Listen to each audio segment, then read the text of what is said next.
હાલો હાલો ઘી વાળા ભાઈ બોલો? હા બોલો ને. એ હું ઓલા ભાઈ બોલું. ખબર હે મારે કિલો જોતું હતું ને તમે મને 2 કિલોનું કહેતા હતા ઘી. ઠીક હા થઈ ગયું હતું ભાઈ, હું છેલ્લે 500 ગ્રામ લઈ ગયો. હા બોલો બોલો.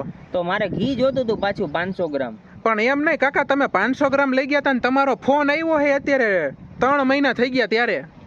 હા તો ઘી હવે પૂરું થઈ ગયું ને એટલે મેં ફોન કર્યો.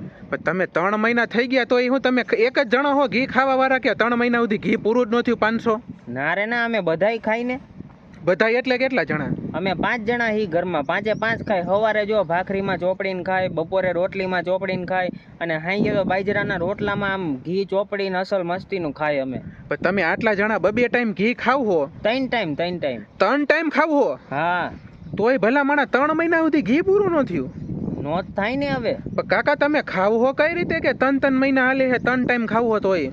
અમારે જો જેને ઘી ખાવું હોય ને સામે ડબરો લઈ લઈએ, પછી ટચલી આંગળી બોરે અને પછી રોટલીમાં ચોપડી દઈએ ને પછી ખાવાનું.